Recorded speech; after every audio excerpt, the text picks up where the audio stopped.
তখন দুনিয়াতে কোনো আমির ছিল না, কোনো নবী ছিল না, কোনো রাসূল ছিল না। 500 বছর পর আল্লাহ তাআলা রাসূল করিম সাল্লাল্লাহু আলাইহি ওয়াসাল্লামকে দুনিয়াতে পাঠিয়েছেন। আমি আজকে সূরা ইব্রাহিমের শুরু থেকে পাঠ করেছি।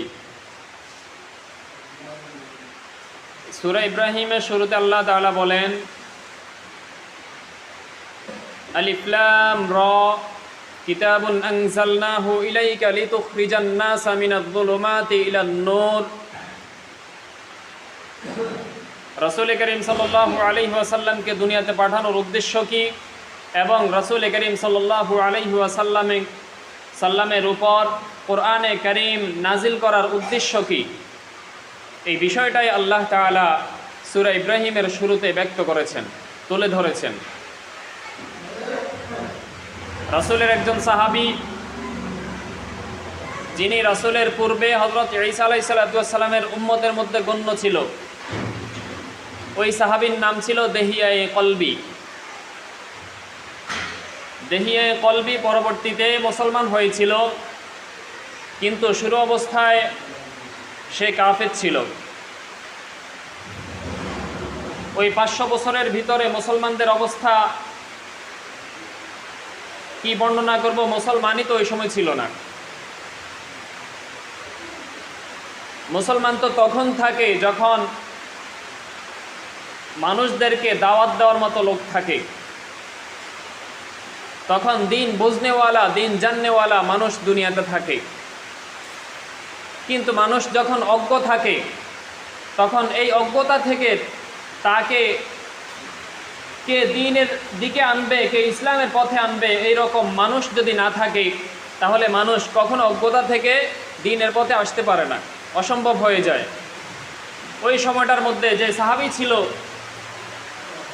যে লোক ছিল, তার নাম ছিল দেহিয়ে কলবি। ব্যবসা করার জন্য তিনি গিয়েছিলেন অন্য এক রাষ্ট্রে। তখনকার অবস্থা কি ছিল? যখন কন্যা সন্তান হলো, কন্যা সন্তান হলে তারা এটাকে অপরাধ মনে করত। কন্যা সন্তান হলে তারা এটাকে জবাই দিত। কন্যা সন্তান হলে তারা কি করত? তারা জিন্দা দাফন করে ফেলত। তারা পাহাড়ের উপর তুলে নিচে ফেলে দিত।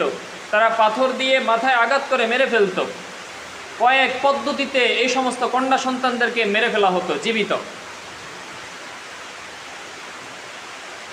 কিন্তু রাসূল আসার পর, রাসূলের উপর কোরআন নাজিল হওয়ার পর ওই সমস্ত অমানুষ মানুষ রূপে পরিণত হয়ে গিয়েছিল। সুবহানাল্লাহ। দেখিয়ে কলবি স্ত্রীর গর্ভে সন্তান রেখে ব্যবসা করতে গিয়েছিল বাণিজ্যিক রাষ্ট্রে। সেখান থেকে বাণিজ্য শেষ করে দীর্ঘ 12-14 বছর পর দেশে ফিরেছেন। দেখিয়ে কলবি দেশে ফেরার পর তার সন্তান ছিল বালেগা। বলেন কি ছিল? বালেগা মানে প্রাপ্তবয়স্কা। স্ত্রী জানে যে আমার স্বামী যদি বাণিজ্যিক থেকে বাণিজ্য শেষ করে, ব্যবসা শেষ করে যখন বিদেশ থেকে আসবে, এই মেয়েকে দেখলে সে রাগান্বিত হয়ে সাথে সাথে খুন করবে। কেন? মেয়ে সন্তান যাচ্ছিল, সে অপরাধী। মেয়ে সন্তান হওয়া মানিয়ে সে অপরাধী।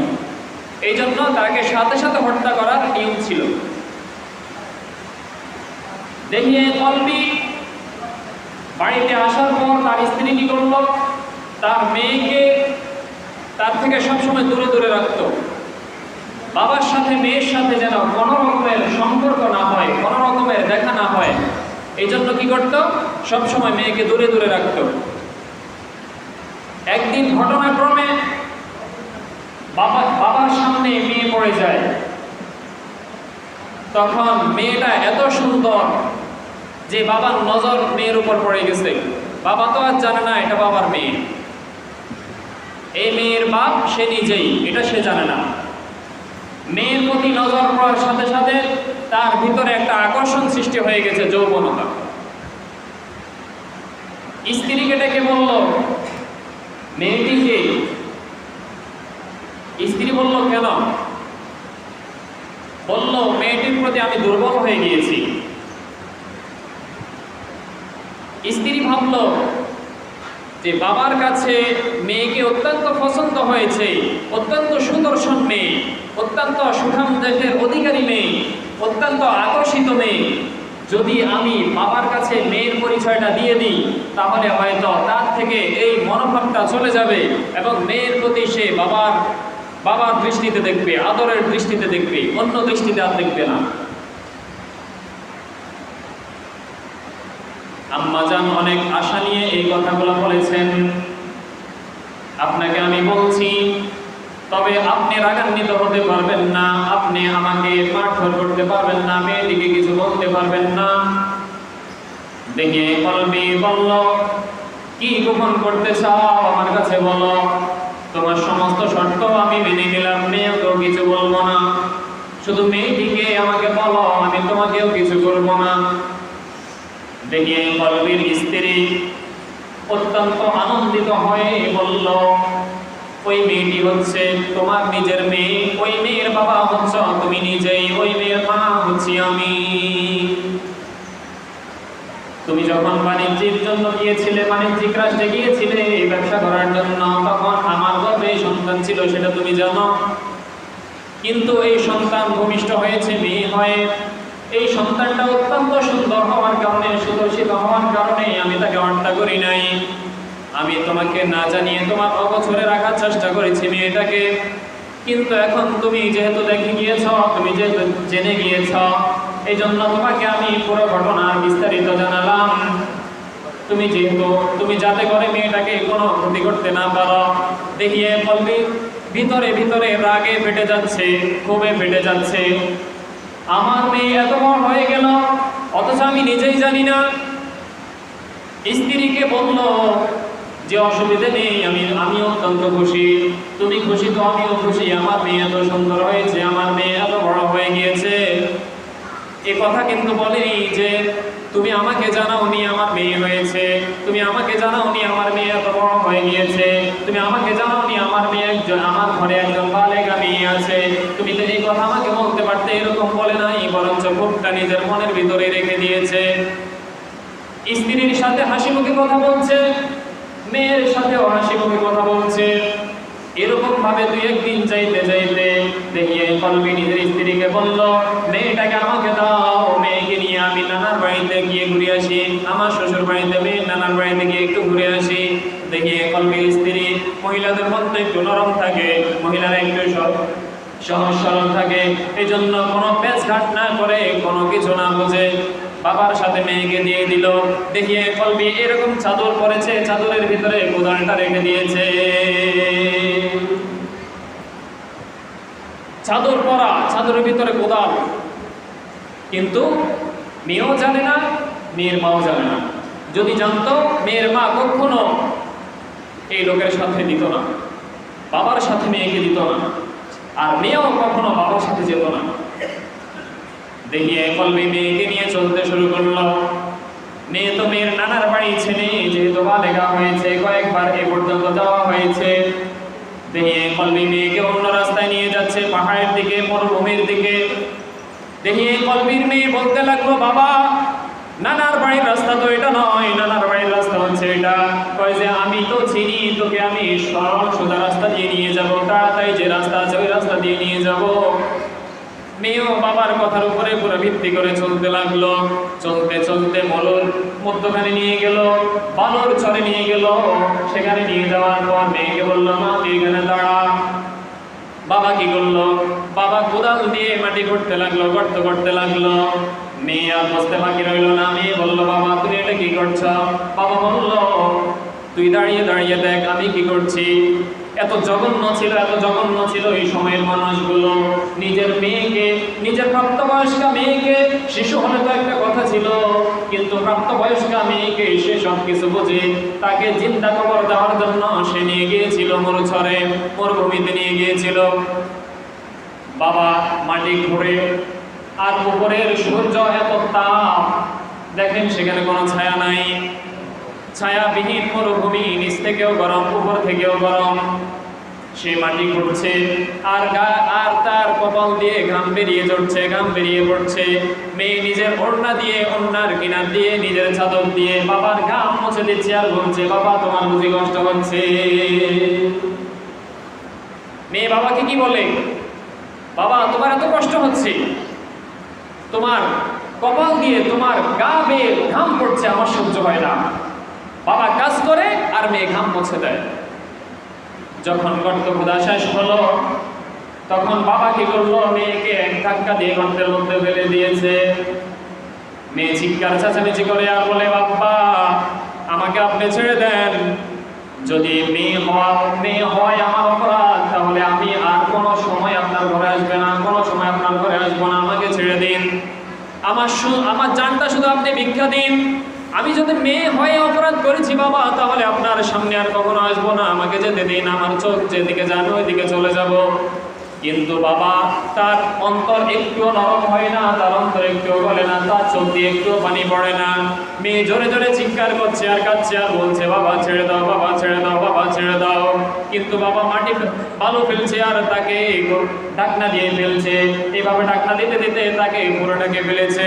যখন মুসলমান হয়েছে, সেই রাসূলের হাতে বায়াত হয়েছে, যখন রাসূলের হাত ধরে যখন কালিমা পড়ে মুসলমান হয়েছে, রাসূলকে বলেছিল, ইয়া রাসূলুল্লাহ আমার একটা কথা মনে পড়লে আমার চোখ দিয়ে শুধু পানি পড়ে, আমার দুঃখ আমি ভিতরে ধরে রাখতে পারি না। রাসূল করিম সাল্লাল্লাহু আলাইহি ওয়াসাল্লাম বললেন, কি ঘটনা বলো? তখন দেখি এই গল্পে বলল, এই ঘটনা আমার একটা মেয়ে ছিল, আমি বাণিজ্যিক রাষ্ট্রে ছিলাম, আসার পর এই ঘটনা হয়েছে, আমি আমার মেয়েকে জিন্দা দাফন করেছি। মেয়েটা কত চিৎকার চেঁচামেচি করেছে, কিন্তু আমি তাকে রক্ষা করি নাই। ওই মেয়েটার চিৎকার যখন আমার মনে পড়ে, তখন আমার কলিজা ফেটে যখন এখন কান্না আসে। রাসূল ওই সময় বলেছিল, তুমি আমার সাহাবী, তুমি আমার কাছে মুসলমান হয়েছ, আমার কাছে আমার হাত ধরে বায়াত গ্রহণ করেছ, কালিমা পড়েছ, তোমার সমস্ত গুনাহ মাফ হয়ে গিয়েছে পূর্বের, কিন্তু তুমি আমার সামনে আর কখনো তোমার চেহারা দেখাবে না। দেখেছেন কত মারাত্মক? গুনাহ মাফ হয়ে গিয়েছে, পূর্বের সমস্ত গুনাহ মাফ, কিন্তু তোমার এই অপরাধের কারণে তুমি তোমার চেহারা আর আমার সামনে কখনো দেখাবে না। তাহলে রাসূল এই কথা বলা মানে কি, লোকটা কত জঘন্য ছিল। হাদিসের কিতাবের মধ্যে, এমনকি কোরআনের মধ্যেও এসেছে যে ওই সময়ের মানুষগুলা ছিল চতুষ্পদ জন্তুর মতো, চতুষ্পদ জানোয়ারের মতো। ওই মানুষগুলা তখন দিন কি, শরীয়ত কি, আল্লাহ কি, আল্লাহর রাসূল কি, কোরআন কি, হাদিস কি, তাওরাত কি, জবর কি, ইনজিল কি, ওইগুলা বুঝতো না, নবী রাসূল কি, ওইগুলা বুঝতো না। যাকে সামনে পেত তাকে কতল করত, যাকে সামনে পেত তাকে কুকুরের মতো আচার ব্যবহার শুরু করতো, যাকে সামনে পেত তাকে জানোয়ারের মতো ব্যবহার করত। ওই সময়ের মানুষগুলা ছিল কিসের মতো বলেন? হাইওয়ান জানোয়ারের মতো। বালহুম আদল, বরঞ্চ তারা হচ্ছে হাইওয়ান জানোয়ারের চাইতেও নিকৃষ্ট। এই জন্য আল্লাহ তাআলা বলেন, আলিফ লাম রা কিতাবুন আনজালনাহু ইলাইকা লিতুখরিজান নাসা মিনাজ যুলুমাতি ইলান নূর বিইذনি রাব্বিহিম ইলা সিরাতিল আজিজিল হামিদ। সূরা ইব্রাহিমের শুরুতে আল্লাহ তাআলা বলেন, আলিফ লাম রা। এই আলিফ লাম রাটা শুধু পড়লে সওয়াব, কিন্তু এর অর্থ আমিও জানি না, আপনিও জানেন না, আমার চাইতে আরো বড় আলেম যিনি তিনিও জানেন না, তিনার চাইতে বড় আলেম যিনি তিনিও জানেন না। ওয়াল্লাহু আলাম, শুধু আল্লাহ তাআলাই ভালো জানেন। বলেন কে জানে? কোরআনের মধ্যে কিছু শব্দ আছে প্রেমিকের প্রেমাস্পদ এমন ভাবে ব্যক্ত করেছে, প্রেমিক ছাড়া আর কেউ জানবে না যে এখানে কি ব্যক্ত করা হয়েছে। যেমন ইয়াসিন, আলিফ লাম মিম, কাফ হা ইয়া আইন সাদ, আলিফ লাম রা। এই শব্দগুলো দিয়ে কি বুঝিয়েছে আল্লাহ তাআলা ছাড়া আর কেউ দুনিয়াতে জানে না। এবং কিছু কিছু হাদিসের মধ্যে হাদিস বিশারদগণ বলেন যে এখানে আল্লাহ এবং আল্লাহর রাসূলের মধ্যে কথোপকথন হয়েছে, সুতরাং এই দুইজন ব্যতীত আর দুনিয়ার কেউ জানে না। কেউ কেউ বলেছে আল্লাহ ব্যতীত আর কেউ জানে না, কেউ কেউ বলেছে আল্লাহ এবং আল্লাহর রাসূল ব্যতীত আর কেউ জানে না।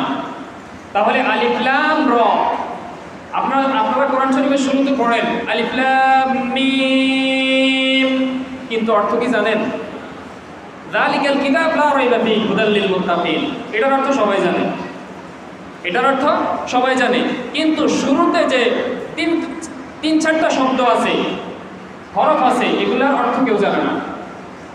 কিন্তু জানি না এজন্য কি পড়লে গুনাহ হবে?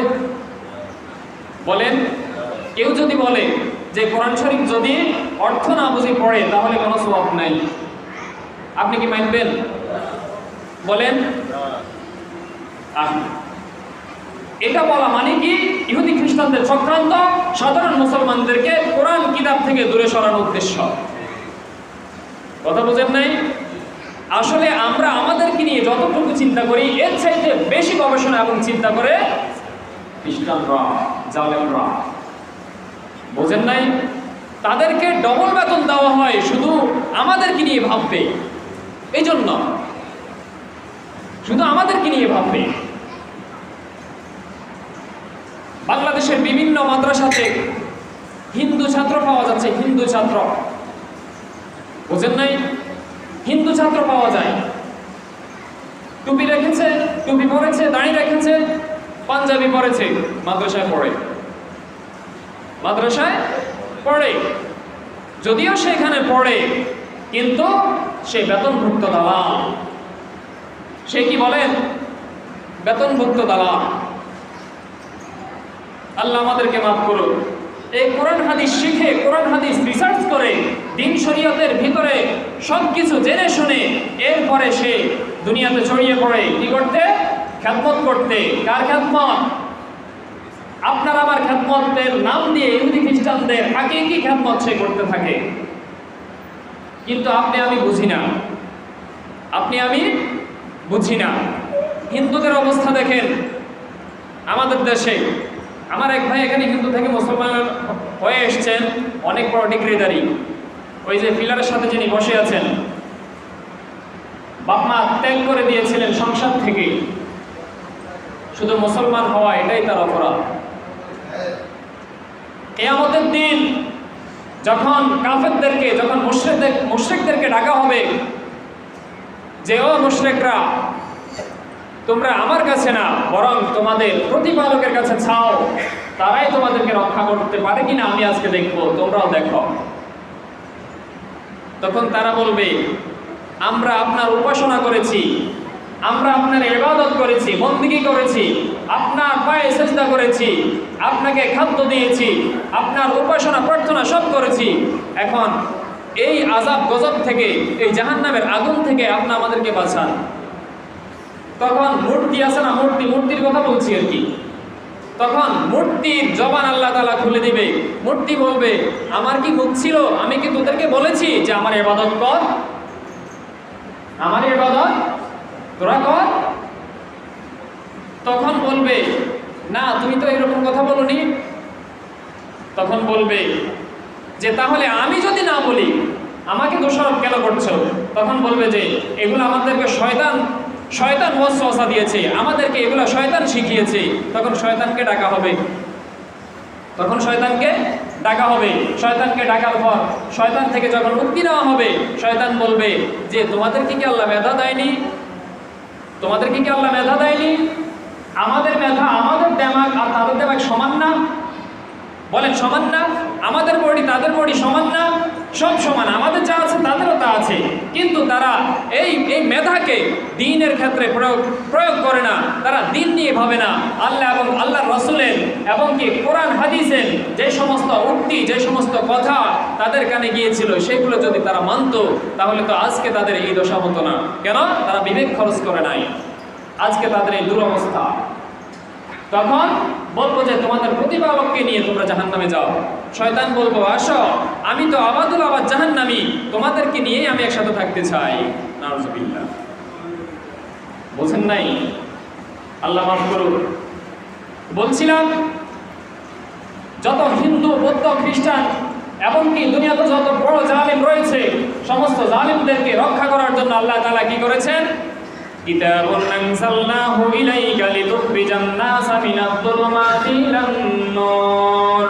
ওগো রাসূল, আমি আপনার উপরে এমন একটা কিতাব নাজিল করেছি, এমন একটা কিতাব নাজিল করেছি, এমন একটা কিতাব আপনার জন্য দিয়েছি, আপনার জন্য পাঠিয়েছি। আপনি দুনিয়াবাসী যে সমস্ত লোকেরা গর্তের মধ্যে পড়ে আছে, ময়লার মধ্যে পড়ে আছে, যে সমস্ত লোকেরা আবর্জনার মধ্যে পড়ে আছে, ফিতনা ফাসাদের মধ্যে পড়ে আছে, এই কোরআনের দ্বারা তাদেরকে ওই ফিতনা ফাসাদ থেকে, ওই গর্ত থেকে তুলে আনবে। কি করবে বলে? কিতাবুন আনজালনাহু ইলাইকা লিতুখরিজান নাসা, যাতে করে আপনি খারেজ করেন, বাহির করেন, মিনাজ যুলুমাতি, অন্ধকার থেকে। অন্ধকার কিসের বলেন? রাতের অন্ধকার থেকে? কিসের অন্ধকার থেকে? গীবতের অন্ধকার থেকে, শিকায়াতের অন্ধকার থেকে, সকলখুরির অন্ধকার থেকে, সুদের অন্ধকার থেকে, ঘুষের অন্ধকার থেকে। এখন বলবেন যে সুদের অন্ধকার কিয়া? কথা বোঝেন নাই? সুদ তো আমরা দেখি শুধু আলোকিত, আলোকিত শুধু বাড়ে আর বাড়ে, যত বাড়ে ততই তো আলো, যত বাড়ে ততই তো আলো। এখন হুজুর বলে কি অন্ধকার? বুঝেন নাই? এই সম্পর্কে ইনশাআল্লাহ কিয়ামতের আলামত সমূহের মধ্যে এই সম্পর্কে আলোচনা করা হবে। এখন রইল, তাহলে বলছিলাম যে সুদের অন্ধকার থেকে মানুষগুলোকে টেনে ইসলামের পথে নিয়ে আসবে, কোরআন এবং হাদিসের পথে নিয়ে আসবে। কোরআন সুন্নাহ তাদেরকে বুঝিয়ে সুদ ঘুষ থেকে তাদেরকে বিরত রাখবে এবং গালাগালি থেকে তাদেরকে হেফাজত করবে, তাদেরকে ওইগুলা থেকে ফিরিয়ে আনবে। যত সব ফিতনা আছে, যত সব ফাসাদ আছে, যত সব দুনিয়াতে বেদাত রয়েছে, সবগুলা থেকে তাদেরকে ফিরিয়ে আনে, তাদেরকে মসজিদ দেখাবে, মাদ্রাসা দেখাবে, দিন দেখাবে এবং কি কোরআন শিখাবে, কোরআন জানাবে। এগুলা হচ্ছে এই কোরআন দ্বারা আপনার কাজ, এই কোরআন দ্বারা আপনার কাজ। তাহলে রাসূলের কাজ কি? এই কোরআন হচ্ছে একটা কেরান। এই কোরআন হচ্ছে একটা কি বলেন? কেরান। একটা গাড়ি যদি একটা গাড়ি রাস্তায় চলে চলে চলে হঠাৎ করে অ্যাক্সিডেন্ট করে, সে গর্তে পড়ে গিয়েছিল, এখন কি সে আর ভালো? বলেন, সে আর ভালো? তখন তার জন্য কেরান আনা হয়, কেরান। বুঝেন নাই? এই যে কেরান, এই যন্ত্রটার নাম রেখেছে, এটাও ইহুদি খ্রিস্টানরা, ইংরেজরা কিসের থেকে? কোরআন রিসার্চ করে তারপরে এই যন্ত্রের নাম কেরান দিয়েছে। কেন? তারা জানে যে কোরআন কেন নাজিল করা হয়েছে? অসৎ মানুষগুলাকে সৎ পথে আনার জন্য। আর এই জন্য আমরা কেরান নাজিল করছি, এই যন্ত্র নাজিল করেছি। কেন? যেগুলা নষ্ট হয়ে গিয়েছে, যেগুলা গর্তে পড়ে গিয়েছে, সেগুলোকে তুলে আনার জন্য। তো কোরআনের সাথে সামঞ্জস্য রেখে এই যন্ত্রের নাম দিয়েছে কেরান। বুঝেন নাই কথা? তাহলে কোরআনের যে কাজ, কেরানেরও একই কাজ। কিন্তু কোরআন যন্ত্রকে আনবে না, বরঞ্চ অসৎ মানুষগুলোকে আনবে। আর কেরান কি করবে? অসৎ যন্ত্রগুলোকে আনবে। বুঝেন নাই? তাহলে কোরআনের কাজ কি? কোরআনের কাজ কি? যে সমস্ত মানুষগুলো অপরাধী, তাদেরকে নিরপরাধী বানানো, এটাই হচ্ছে কোরআনের কাজ। মানুষ যদি কোরআনের পরিচালনায় পরিচালক হতে পারে, কোরআনের পরিচালনায় পরিচালিত হতে পারে, তাহলে মানুষের দুনিয়াও সুন্দর, আখিরাতও সুন্দর। কিন্তু আজকে আমি কি করি? আমি কোরআন আমার পরিচালনায় আমি কোরআনকে পরিচালিত করি। আমাদের পরিচালনায়, আমাদের রাষ্ট্র, আমাদের সমাজ, আমি ব্যক্তিগতভাবে আমি নিজের পরিচালনায় আমি কোরআনকে পরিচালিত করি। আমার সমাজটা, আমার সমাজের পরিচালনার আজ কোরআন পরিচালিত হচ্ছে, আমার রাষ্ট্রের পরিচালনায় আজ কোরআন পরিচালিত হচ্ছে। এই জন্য সুখ শান্তি আসে না এবং মুসলমান দিন দিন শুধু মার খাচ্ছে আর হাই হুতাশের মধ্যে শুধু লিপ্তই হচ্ছে। বুঝেন নাই? কোরআনের পরিচালনায় পরিচালিত হন, তো দেখবেন আপনার সব সুন্দর হয়ে যাবে, সব দিকেই আপনি নাজাত পেয়ে যাবেন। আর আপনার পরিচালনায় আপনি কোরআন পরিচালনা করতে যান, তাহলে আপনি গর্তে পড়ে আছেন, আজীবন গর্তে পড়ে থাকবেন। কিয়ামতের পরেও আপনার জন্য গর্ত অবধারিত। কিসের গর্ত বলেন? জাহান্নামের গর্ত। কিসের গর্ত? জাহান্নামের গর্ত। এজন্য দুনিয়াতে আফসোস করুন, যে সমস্ত সময়গুলো চলে গিয়েছে অপরাধের মধ্য দিয়ে, সুদ ঘুষের মধ্য দিয়ে এবং জেনা ব্যভিচারের মধ্য দিয়ে এবং হারামের মধ্য দিয়ে যে সমস্ত সময়টা চলে গেছে, ওই সময়টা নিয়ে আল্লাহ তাআলার কাছে আফসোস করুন। আফসোস কেন? দুনিয়ার আফসোসের দাম আছে, পরকালের আফসোসের দাম নাই। পরকালের আফসোসের কোনো মূল্য নাই, এক পয়সাও মূল্য নাই। কিন্তু দুনিয়ার আফসোসের লক্ষ কোটি টাকা মূল্য।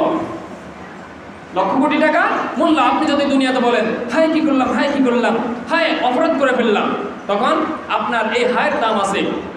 কিন্তু পরকালে যখন খাতা দেখাবে তখন আপনি বলবেন হায় কি করলাম, হায় কি করলাম, বিন্দুমাত্র দাম হবে না। হায় কি করলাম, এই সুযোগ তোমাকে দুনিয়াতে দেওয়া হয়েছে, তুমি সেখানে করনি, এখন তুমি 100 বার করলেও 1000 বার করলেও তোমার কোনো ফায়দা হবে না, তোমার প্রতি একটুও দয়া হবে না, অনুগ্রহ হবে না। কেন? তোমার স্টেশন ভিন্ন হয়ে গিয়েছে। দুনিয়াতে হায়ের সুযোগ ছিল, এখন কোনো হায়ের কোনো সুযোগ নাই। বুঝেন নাই কথা? তাহলে একটা মানুষ যদি গর্তে পড়ে যায়, একটা মানুষ, আমি যদি কূপে পড়ে যাই, তাহলে আমাকে উঠানোর জন্য 4টা শর্ত। কয়টা শর্ত? এই 4টা বলে আমি শেষ করবো। কয়টা শর্ত বলেন? এই 4টা শর্ত। আমি যদি কূপে পড়ে যাই তাহলে আমি কি আবার লাফে উঠতে পারবো? বলেন, লাফে উঠতে পারবো না। একটা মানুষ যদি কূপে পড়ে যায় তাহলে তার জন্য 4টা শর্ত রয়েছে। 1 নম্বরে হচ্ছে উপরে একজন মানুষ, তার জন্য একটা রশি ফেলতে হবে। 2 নম্বর হচ্ছে রশিটা মজবুত হতে হবে। 3 নম্বর হচ্ছে গর্তের ভিতরে যে আছে, কূপের ভিতরে যে আছে, সেই রশিটাকে শক্ত করে ধরতে হবে। 4 নম্বরে হচ্ছে উপরে যে আছে সে জোরে টান দিতে হবে। কয়টা শর্ত বলেন? 4টা শর্ত। যদি এর মধ্য থেকে একটাও দুর্বল হয় তাহলে না কামিয়াব। জিন্দেগিতেও চেষ্টা করলে গর্ত থেকে উঠা যাবে না। ছায়াটা মজবুত হতে হবে না, রশি ফেলতে হবে, না ফেললে হবে না। রশি মজবুত হতে হবে। যদি দুর্বল হয়, যদি ভান্ডির সুতা হয় তাহলে হবে না। যদি নিচের ওয়ালা না ধরে তাহলে কি উঠতে পারবে না। যদি উপরওয়ালা টান না দেয় তাহলে উঠতে পারবে না। তাহলে ছায়াটা কিন্তু দরকার, ছায়াটা দরকার। একটাও যদি মত হয় তাহলে উদ্দেশ্য হাসিল হবে না। আমাদেরকে আল্লাহ তাআলা হাবলুন নামক একটা রশি পাঠিয়েছে। সেটি হচ্ছে কি? বলেন, সেটি হচ্ছে কি? ওয়াতাসিমু বিহাবলিল্লাহ। আমি যে রশি তোমাদের জন্য পাঠাইছি ওই রশিটা শক্ত করে ধরো। কোন রশি? কোরআন। কোরআন নামক রশি আল্লাহ তাআলা পাঠাইছেন। দেখেন, 3টা শর্ত মজবুত আছে, আর শুধু একটা শর্ত বাকি। তারপর এক টান দিবে, সরাসরি জান্নাতে যাব। সরাসরি জান্নাতে যাব। যে রশি ফালাইছে রশিটা মজবুত, যে রশি ফালাইছে সেও মজবুত না? রশি ফালাইছে এবং কি রশিটা মজবুত, এবং আল্লাহ তাআলা টান দেওয়ার জন্য প্রস্তুত। শুধু আমি আপনি দুনিয়া থেকে ধরবো, তাহলে এক টানে আমরা দুনিয়া নামক এই ফিতনা ফাসাদের গর্ত থেকে জান্নাতে চলে যাব। তাহলে কোরআন হচ্ছে একটা রশি। আল্লাহ তাআলা নিজে বলেছেন আমি রশি পাঠাইছি, শুধু শক্ত করে ধরো, আমি টান দিব, এক টানে জান্নাতে চলে আসবে। আমার বান্দা আমার কাছে চলে আসবে। আর যদি এটাকে শক্ত করে না ধরো, বেঈমান হয়ে মৃত্যুবরণ করো, দুনিয়াতে ফিতনা ফাসাদের মধ্যেই যদি তুমি পতিত হয়ে থাকো, দুনিয়ার সৌন্দর্যকেই যদি তুমি সৌন্দর্য মনে করো, দুনিয়ার এই নাজ নিয়ামতকে যদি তুমি জান্নাতের থেকে প্রাধান্য দাও, তাহলে মনে রাখবে তুমি এই গর্তের মধ্যে শুধু থাকবে না, বরঞ্চ আরো নিচে জাহান্নাম নামক স্থানে তুমি চলে যাবে। আল্লাহ আমাদেরকে হেফাজত করুন। তাহলে কিতাবুন আনজালনাহু ইলাইকা লিতুখরিজান নাসা মিনাজ যুলুমাতি ইলান নূর। কোরআন নাজিল করেছি, এই রশিটা নাজিল করেছি একমাত্র এই জন্য, এই রশিটা দিয়ে রাসূল আপনি মানুষগুলোকে অন্ধকার থেকে নূরের দিকে নিয়ে আসবেন, আলোর দিকে নিয়ে আসবেন। তাহলে যখন রাত্র হয়, রাত্র থেকে টানি ইমাম সাহেব বেকুনরে দিনের দিকে লয়ে যাব নাকি না? বরঞ্চ যখন মসজিদের ইমাম দেখে যে একটা মানুষ টিভির দিকে সারাদিন তাকিয়ে আছে, তখন তাকে বুঝাবে, ভাই এটার এই অপরাধ, এটার এত বড় গুনাহ, এটার এই শাস্তি, তাকে সেখান থেকে নিয়ে আসবে। আরেকটা মানুষ জিনা ব্যভিচারে লিপ্ত, তাকে বুঝিয়ে কোরআন নামক রশি দ্বারা, কোরআনের বিভিন্ন আয়াত দিয়ে, কোরআনের বিভিন্ন উক্তি দিয়ে তাকে বুঝিয়ে সুঝিয়ে তাকে ওই গর্ত থেকে, ওই ফাসাদ থেকে, ওই ফিতনা থেকে তাকে নিয়ে আসবে। এটাই হচ্ছে কোরআনের কাজ, এটাই হচ্ছে কোরআন ওয়ালাদের কাজ। আমি এই সমস্ত কথাগুলো বলার উদ্দেশ্য কি? আপনাদের মধ্যে যদি ইবাদতের কোনো কমতি থাকে, যদি হিংসা বিদ্বেষের কোনো কি থাকে, সবটার আপনাদের মধ্যে থাকে লুকায়িত, তাহলে সেটা যেন বাদ হয়ে যায় এবং যেন আপনারা দিনের দিকে ফিরে আসেন, কোরআনের দিকে এগিয়ে আসেন। এটাই তো আমাদের উদ্দেশ্য নাকি? বলেন। আমরা চাই আমাদের পরিচালনায় আপনাদেরকে পরিচালনা করতে, কিন্তু আজকে মসজিদের ইমাম সাহেবরা, মসজিদের খতিবেরা, প্রত্যেক মসজিদের খতিব ইল্লা মাশাআল্লাহ কয়েকটা মসজিদ ব্যতীত এই কমিটির পরিচালনায় এবং কি সমাজের পরিচালনায় ইমাম পরিচালিত হচ্ছে। এই জন্য সমাজের মধ্যে কিয়ামত পর্যন্ত চেষ্টা করবে, কিন্তু পরিবর্তন আসবে না। বলেন কি আসবে না? পরিবর্তন আসবে না। খোদার কসম করে বলছি, আমার মুসল্লিরা আমার দোষ দিবে, আমার কলার চেপে ধরবে যে এই ইমাম সাহেব সৎ কথা বলে নাই, সত্য কথা বলে নাই, আজকে তার জন্য তার মুখ থেকে শুনি নাই, এই জন্য জাহান্নামে চলে যাচ্ছি, এই ইমাম সাহেবেরই দোষ। আমার কলার চেপে ধরবে পিছন দিক থেকে। ভাই, আমরা চাই না দুনিয়াতে অপরাধী হতে, আমরা চাই না আখেরাতে অপরাধী হতে, আমরা চাই না আখেরাতে আপনারা আমাদেরকে জাহান্নামের মধ্যে নিক্ষেপ করেন। অধিকাংশ বাবা মাই ছেলে সন্তানের উসিলায় জাহান্নামে যাবে, অধিকাংশ ইমাম তার ভক্তদের উসিলায় জাহান্নামে যাবে। বলেন যাবে না? যাবে। মনে রাখবেন, কিয়ামতের দিন যখন আপনাকে এই আমলনামা দেখানো হবে, আপনি বলবেন এই আমলটা তো আমি করি নাই, এই গুনাহটা তো আমি করি নাই, কোথা থেকে আসছে এগুলা? তখন বলবে তুমি যে সন্তান রাখিয়ে আইছো দুনিয়াতে, সে তোমার জন্য পাঠায়, সে তোমার জন্য পাঠায়। কেন? সন্তান তো অসৎ, সন্তান অসৎ। আল্লাহ আমাদেরকে মাফ করুক। আল্লাহ তাআলা আমাদের সবাইকে কোরআন এবং হাদিসের ভিত্তিতে দুনিয়াতে পরিচালিত হওয়ার তৌফিক দান করুক, এবং দুনিয়ার মধ্যে আল্লাহ তাআলা যে রশি পাঠিয়েছেন, যে কোরআন পাঠিয়েছেন, ওই কোরআনকে শক্ত করে আঁকড়ে ধরার আল্লাহ তাআলা তৌফিক দান করুক। ওয়া আখিরু দাওয়ানা আলহামদুলিল্লাহি রাব্বিল আলামিন। যারা সুন্নাত পড়ে